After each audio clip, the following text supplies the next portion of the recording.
नमस्कार, स्वागत है आप सभी का किलांचल टाइम्स पर और मैं हूं आपके साथ सपना ठाकुर। रुक करते खास खबर की ओर।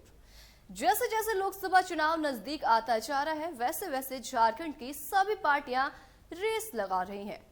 तो वहीं पार्टियों द्वारा सदस्यता अभियान भी चलाया जा रहा है। तो वहीं इसी दौरान भाजपा भी इस अभियान में बढ़ चढ़कर हिस्सा ले रही है।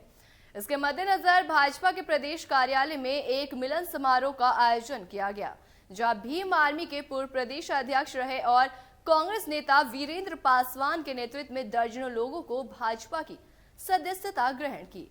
इस मौके पर नेता प्रतिपक्ष अमर कुमार बावरी, राज्यसभा सांसद आदित्य साहू, भाजपा नेता कमलेश राम ने पार्टी में शामिल होने वाले लोगों को पार्टी का पट्टा पहनाकर स्वागत किया।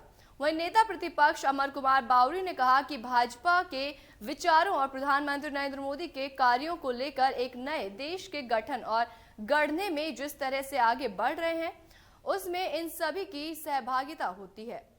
समाज में एक अच्छा कार्यकर्ता मिलेगा। वहीं उन्होंने राज्य सरकार पर निशाना साधते हुए कहा कि इस सरकार में दलित और आदिवासियों के साथ जिस तरह से अन्याय हुआ है वो काले अक्षरों में लिखा जाएगा। तो वहीं वीरेंद्र पासवान ने भाजपा की सदस्यता ग्रहण करने के पीछे के कारणों को बताया और साथ ही कांग्रेस पर आरोप लगाते हुए कहा कि कांग्रेस पार्टी दलितों का शोषण करती है, इसलिए कांग्रेस पार्टी को छोड़ भाजपा में शामिल हुआ हूँ। एक ऊर्जावान नौजवान हैं जो दलित विषयों को, दलित से संबंधित विषयों को लगातार पुरजोर तरीके से उठाते रहे हैं। आप भीम आर्मी के प्रदेश के अध्यक्ष भी रहे थे, कांग्रेस में भी रहे हैं, इंटक में भी रहे हैं और आज सभी जो अपना पद था उनका त्याग करके भारतीय जनता पार्टी मोदी के परिवार में आज अपने सदस्यता ग्रहण किया है अपने समर्थकों के साथ। मैं मानता हूं कि इस राज्य सरकार में न सिर्फ दलित, आदिवासी, वंचित, शोषित सभी के साथ अन्याय हुआ है। विशेषकर दलित समाज के साथ तो जो अन्याय है वो इस सरकार के स्वर्णिम अक्षरों में, काले अक्षरों में लिखा जाएगा।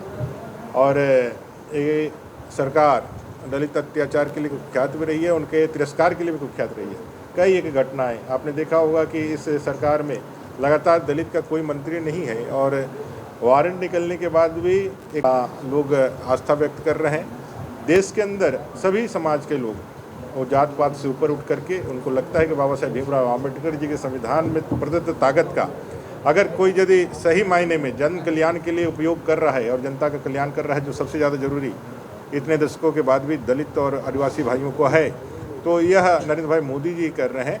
और आज इसी का परिणाम है कि आज बड़ी संख्या में लोग पार्टी से जुड़ रहे हैं और आज इनका भी आगमन हुआ है।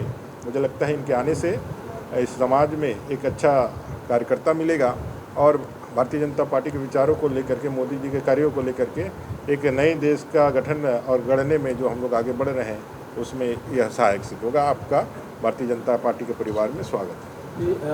ये भीम आर्मी मैंने इसलिए छोड़ा क्योंकि हम लोग संगठन में जुड़े थे और चंद्रशेखर आज़ाद ने जो पार्टी का निर्माण कर लिया, इसी कारण हम लोगों ने भीम आर्मी छोड़ दी। और बात रहा कांग्रेस में मैंने इसलिए आया कि हमने देखा कि भारत की पहली पार्टी है और यह मजदूरों के हित में काम करेगी, दलितों के हित में कार्य करेगी, इसीलिए हम कांग्रेस ज्वाइन किए और 3 साल हमने कांग्रेस को समय दिया। 3 साल में हमने बहुत सारी आवाज़ उठाई, लेकिन कहीं भी कांग्रेस का कोई भी नेता, कोई भी सांसद, कोई भी विधायक कहीं ने सपोर्ट नहीं किया। पिछले महीने ही मैंने दलितों के मामले में आवाज़ उठाई, मैं जेल भी गया, मगर कोई भी पदाधिकारी बोलने को तैयार नहीं। मैं ये समझ चुका था कि कांग्रेस केवल दलितों का इस्तेमाल कर रही है।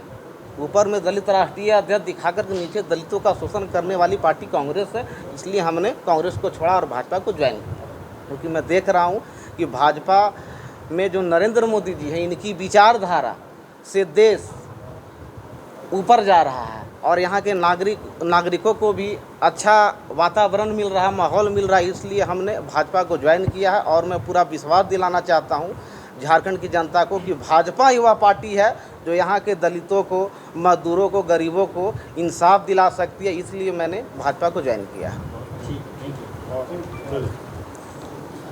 अच्छा वक्ता